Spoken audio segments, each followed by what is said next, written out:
Well, I'm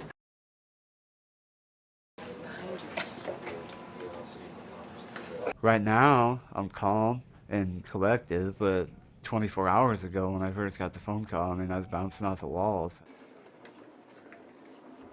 For Andy Sandness, this is the life-transforming event he's dreamed of for years. And for years, a diverse, multidisciplinary team of medical specialists has immersed itself in exhaustive transplant research and preparation to make it possible. A face transplantation is a combination of so many other procedures that we do, including eyelid surgery, jaw surgery, facial nerve surgery. At the time of the transplant, we had 9 surgeons operating. We used over 40 operating room staff, scrub nurses, circulating nurses, perfusionists, and so on. It's extremely exciting, and even before we listed our first patient, it was really a very growing experience to see so many different disciplines come together.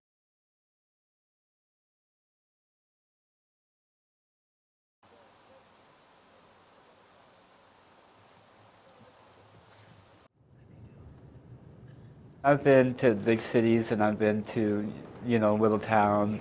It just draws you back in here. This is always home for me. The goal is to help people like Andy, a 32-year-old oil field worker from Wyoming whose severe injuries required more than conventional plastic surgery and reconstruction.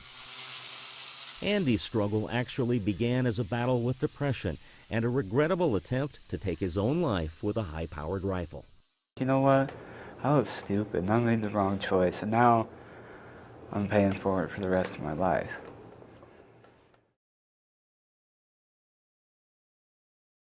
10 years after that fateful act, however, Andy was given a rare opportunity. Only a few dozen face transplants have ever been attempted, and perhaps none as intricately challenging as this one, which involved virtually every tissue below Andy's eyes.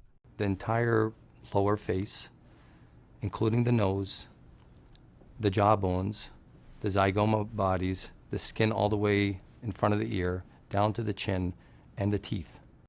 Leading the team was plastic surgeon Dr. Samir Mardini, an expert in craniofacial and microsurgery, and director of face transplantation at the Issam and Dalal Obeid Center for Reconstructive Transplant Surgery at Mayo Clinic.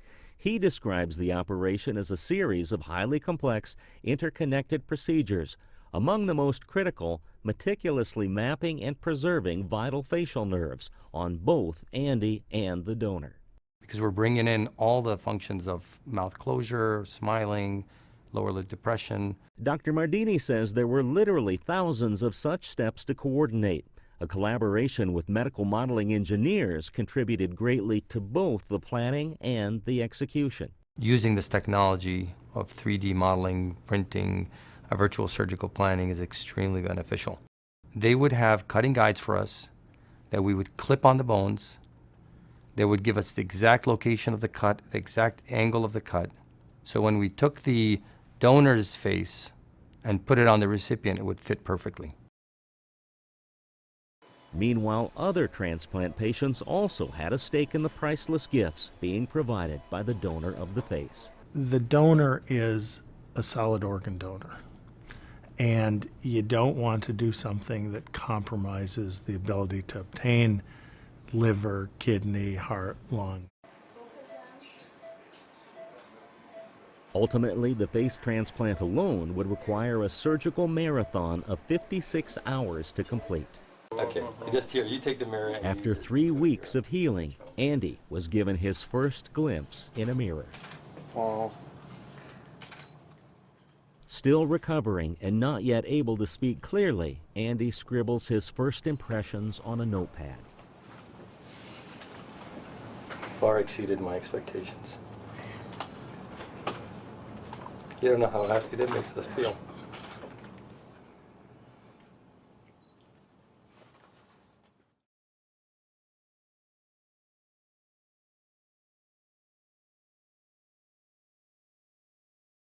Birch bark.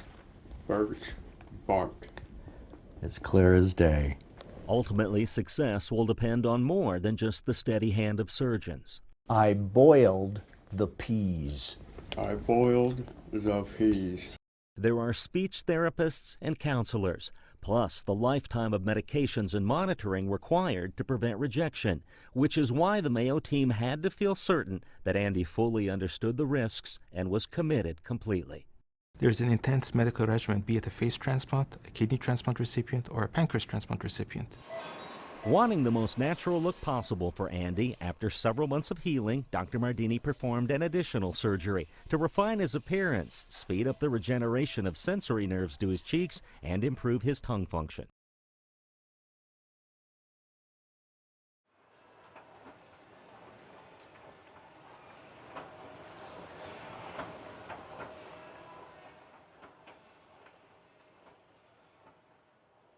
And I was absolutely blown away by the results.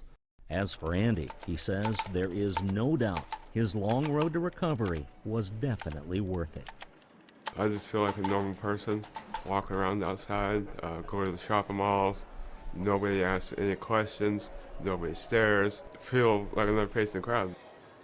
And now with this transplant, I just feel more comfortable, more confident in doing these things. That's easy to understand when one considers the face that Andy now finds looking back at him in the mirror. Naturally, his heartfelt gratitude extends beyond the dedicated team at Mayo Clinic. Without the donor and the donor family, none of this is possible. I can't say thanks enough to those people for what they did, what they gave me.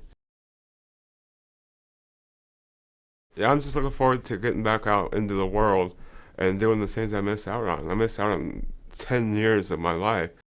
I'm really excited.